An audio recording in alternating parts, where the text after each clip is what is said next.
28 जनवरी साल 2018 मुंबई की PNB branch में एक बहुत ही आम सी सुबह थी, लेकिन वहां पूछा गया इतिहास का सबसे बड़ा बैंकिंग भूकंप लाने वाला। क्या आप यकीन करेंगे कि सिर्फ एक कागज के टुकड़े और कुछ भ्रष्ट बैंक कर्मचारियों की मदद से एक अकेले आदमी ने पूरे भारतीय बैंकिंग सिस्टम को 14,000 करोड़ का चूना लगा दिया।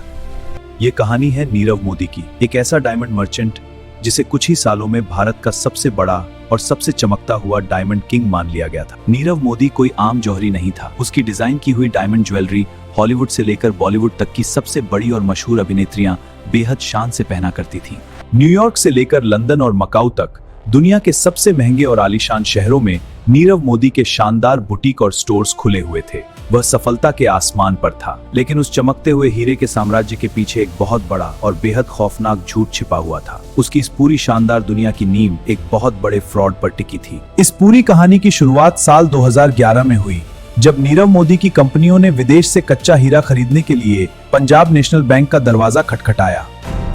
नीरव मोदी को विदेश से सामान खरीदने के लिए एक खास बैंकिंग सुविधा की जरूरत थी, जिसे LOU यानी लेटर ऑफ अंडरटेकिंग कहा जाता है। आसान भाषा में समझें तो LOU एक तरह की बैंक गारंटी होती है। इसमें भारतीय बैंक विदेशी बैंकों को गारंटी देता है कि अगर ग्राहक पैसा नहीं चुका पाया तो बैंक पैसा देगा। नियमों के मुताबिक बैंक यह गारंटी तभी देता है जब ग्राहक उस गारंटी के बराबर की पूरी रकम या कोई बहुत बड़ी प्रॉपर्टी बैंक के पास गिरवी रखता है। लेकिन नीरव मोदी के पास बैंक में गिरवी रखने के लिए इतना पैसा नहीं, इसलिए उसने सही रास्ता चुनने के बजाय बैंक के अंदर के कुछ भ्रष्ट कर्मचारियों को ही खरीद लिया। यहाँ एंट्री होती है पीएनबी के एक डिप्टी मैनेजर गोकुलनाथ शेट्टी की। वह नीरव मोदी के इस खौफनाक और गंदे खेल का सबसे बड़ा मोहरा बनने के लिए पूरी तरह तैयार हो गया। गोकुलनाथ शेट्टी ने नियमों की धज्जियां उड़ाते हुए बिना किसी सिक्योरिटी और बिना किसी कैश मार्जिन के नीरव मोदी की कंपनियों को फर्जी LOU जारी करना शुरू कर दिया। इस चोरी को छिपाने के लिए उन्होंने एक बहुत बड़े सिस्टम लूप होल का फायदा उठाया। बैंकों के दो मुख्य कंप्यूटर सिस्टम होते हैं, एक कोर बैंकिंग सिस्टम और दूसरा स्विफ्ट सिस्टम। स्विफ्ट एक अंतरराष्ट्रीय मैसेजिंग सिस्टम है, जिसके जरिए दुनिया भर के बैंक एक दूसरे को सुरक्षित संदेश भेजते हैं और करोड़ों डॉलर का लेन देन कंफर्म करते हैं। उस समय पंजाब नेशनल बैंक का स्विफ्ट सिस्टम उनके मुख्य कोर बैंकिंग सिस्टम से बिल्कुल भी जुड़ा हुआ नहीं था। यही बैंक की सबसे बड़ी और जानलेवा तकनीकी कमजोरी थी।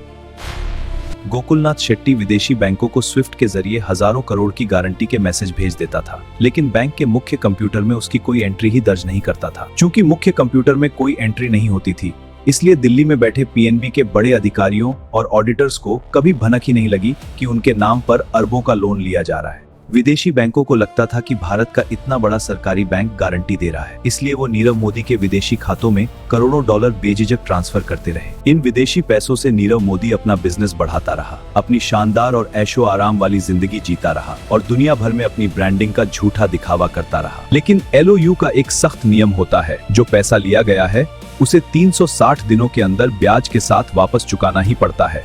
जब पहला लोन चुकाने का समय आता तो नीरव के पास पैसे नहीं होते थे, इसलिए शेट्टी एक नया और ज्यादा बड़ा फर्जी LOU बनाकर विदेशी बैंक को भेज देता था। पुराना लोन चुकाने के लिए नया लोन और नया लोन चुकाने के लिए एक और नया लोन। ये एक ऐसा खौफनाक चक्र बन गया जो एक स्नोबॉल की तरह लगातार बड़ा होता जा रहा था। देखते ही देखते एक फर्जी लेटर हजारों फर्जी लेटर में बदल गया। लोन की रकम 100 करोड़ से बढ़कर कई हजार करोड़ रुपयों तक पहुंच गई और सिस्टम सोता रहा। इस महा घोटाले में नीरव मोदी अकेला नहीं था। उसका मामा और गीतांजलि जेम्स का मालिक मेहुल चोकसी भी इसी बैंक ब्रांच से बिल्कुल इसी तरह का फ्रॉड कर रहा था। यह हैरान कर देने वाला और भयानक खेल कोई 1-2 दिन नहीं, बल्कि पूरे 7 सालों तक लगातार चलता रहा। किसी भी जांच एजेंसी या ऑडिटर ने इसे नहीं पकड़ा। लेकिन हर पाप का घड़ा एक दिन भरता जरूर है। साल 2017 में नीरव मोदी का वह खास मोहरा यानी deputy manager Gokulnath Shetty finally retire हो गया। शेट्टी के रिटायर होने के बाद उस ब्रांच में एक नया और ईमानदार मैनेजर आया। नीरव मोदी की किस्मत अब हमेशा के लिए एक बहुत बड़े अंधेरे में जाने वाली थी। जनवरी 2018 में नीरव मोदी के कर्मचारी बैंक पहुंचे और नए मैनेजर से एक बार फिर करोड़ का नया LOU जारी करने की भारी मांग की। ये रहा नया LOU, इसे अभी जारी करें, कोई बहाना नहीं। नए मैनेजर ने नियम देखे और उनसे 100% मार्जिन मनी यानी सिक्योरिटी जमा करने को कहा। नीरव के कर्मचारियों ने अकड़ते हुए कहा कि वो 100% कैश मार्जिन, नियम साफ है, हम बिना सिक्योरिटी के हैं। यह सुनते ही नए मैनेजर का माथा ठनका। उसने तुरंत बैंक के मुख्य कंप्यूटर सिस्टम में नीरव मोदी के पुराने रिकॉर्ड्स चेक किए, लेकिन वहां कोई भी हिस्ट्री मौजूद नहीं थी। शक गहराने पर मैनेजर ने स्विफ्ट सिस्टम के पुराने और सीक्रेट लॉग्स खंगाले। वहां जो दिखा उसने पीएनबी के उस मैनेजर के पैरों तले जमीन पूरी तरह से खिसका दी। उसे पता चला कि पिछले 7 सालों में बैंक की तरफ से हजारों फर्जी मैसेज भेजे जा चुके हैं और पीएनबी 14,000 करोड़ रुपए के कर्ज में डूब चुका है। इस खुलासे ने पूरे पीएनबी हेडक्वार्टर में भयंकर तबाही मचा दी। बैंक को समझ आ गया था कि उन्हें उनके ही कर्मचारियों ने एक बहुत बड़ी और जानलेवा मौत दे दी है। बैंक ने बिना कोई देरी किए 29 जनवरी 2018 को सीबीआई के पास इस महाघोटाले की पहली और सख्त एफआईआर तुरंत दर्ज करवा दी। लेकिन नीरव मोदी और मेहुल चोकसी बेहद शातिर थे। एफआईआर दर्ज होने से कई हफ्ते पहले ही वो दोनों अपने पूरे परिवार के साथ चुपचाप भारत छोड़कर फरार हो चुके थे। फरवरी के महीने में यह खबर मीडिया में आग की तरह फैल गई। 14,000 करोड़ के इस फ्रॉड ने पूरे देश और भारतीय अर्थव्यवस्था को बुरी तरह से झकझोर कर रख दिया। खबर बाहर आते ही शेयर बाजार में हाहाकार मच गया। पंजाब नेशनल बैंक के शेयर बुरी तरह क्रैश हो गए और आम निवेशकों के हजारों करोड़ रुपए रातों रात मिट्टी में मिल गए। प्रवर्तन निदेशालय यानी ईडी और सीबीआई ने पूरे देश में नीरव मोदी और गीतांजलि जेम्स के ठिकानों पर सबसे बड़ी और आक्रामक छापेमारी शुरू कर दी।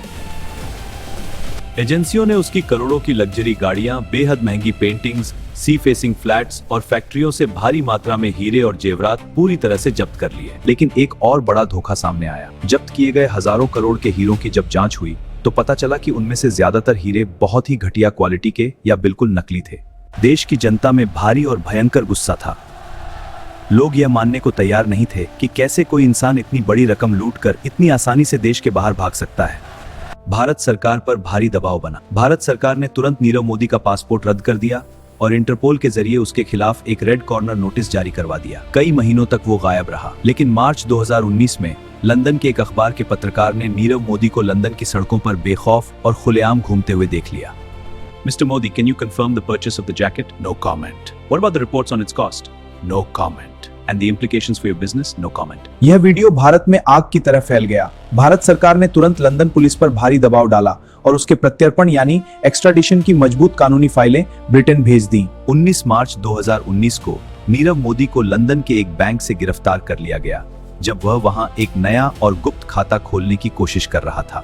गिरफ्तारी के बाद उसे लंदन की सबसे कुख्यात और भीड़भाड़ वाली वैंड्सवर्थ जेल में डाल दिया गया। अरबों की दौलत वाले इस भगोड़े की जिंदगी अब एक छोटी सी काल कोठरी में सिमट गई। इधर नीरव जेल में था, लेकिन उसका मामा मेहुल चोकसी कैरेबियन देश एंटीगुआ भाग गया था। उसने वहां की नागरिकता खरीद ली थी ताकि उसे भारत डिपोर्ट ना किया जा सके। बाद में मेहुल चोकसी का भी एक फिल्मी तरीके से अपहरण हुआ और वो डोमिनिका में पकड़ा गया। लेकिन कानूनी दांवपेच खेलकर वो वापस एंटीगुआ पहुंचने में कामयाब रहा। लंदन की अदालत में नीरव मोदी ने भारत वापस न जाने के लिए अपनी पूरी एड़ी चोटी का जोर लगा दी। उसने भारतीय जेलों की खराब हालत और डिप्रेशन का झूठा बहाना भी बनाया। लेकिन ब्रिटेन की अदालतों ने उसकी एक न सुनी और उसे भारत भेजने की मंजूरी दे दी। हालांकि अभी भी वो वहां की सबसे ऊंची अदालतों में अपील करके समय काट रहा है। इस महाघोटाले ने भारतीय बैंकिंग सिस्टम को एक बहुत बड़ा और कड़वा सबक सिखाया। आरबीआई ने तुरंत सख्त कदम उठाए और स्विफ्ट सिस्टम को मुख्य सर्वर से जोड़ना अनिवार्य कर दिया। रिजर्व बैंक ने LOU नाम के उस पूरे सिस्टम को ही हमेशा के लिए पूरी तरह से बैन कर दिया ताकि भविष्य में कोई दूसरा नीरव मोदी पैदा न हो सके। लेकिन सवाल यह है कि आखिर में नुकसान किसका हुआ? 14,000 करोड़ की वह भारी रकम किसी बैंक की नहीं बल्कि भारत के आम और ईमानदार टैक्स पेयर्स की खून पसीने की कमाई थी। सिस्टम की सबसे बड़ी कमजोरी वो चंद लालची और भ्रष्ट कर्मचारी थे जिन्होंने कुछ रुपयों की घूस के लिए अपने ही बैंक और अपने ही देश का पूरा सौदा कर लिया। नीरव मोदी का वो चमकता हुआ हीरो का साम्राज्य आज पूरी तरह से खाक हो चुका है। उसका नाम आज किसी ब्रांड का नहीं बल्कि भारत के सबसे बड़े धोखे का प्रतीक बन चुका है। यह डार्क कहानी हमें बताती है कि जब सिस्टम के अंदर बैठे लोग ही चोरों से मिल जाएं, तो कोई भी सुरक्षा और नियम उस चोरी को होने से बिल्कुल नहीं रोक सकता। अगर आपको भारतीय इतिहास के इस सबसे बड़े और दिमाग घुमा देने वाले बैंकिंग घोटाले की यह कहानी पसंद आई हो तो वीडियो को तुरंत लाइक जरूर करें, अपने दोस्तों के साथ इस खौफनाक केस स्टडी को शेयर करें और देश दुनिया की ऐसी ही बेहतरीन और डार्क डॉक्यूमेंट्रीज के लिए हमारे चैनल को अभी सब्सक्राइब करना ना भूलें।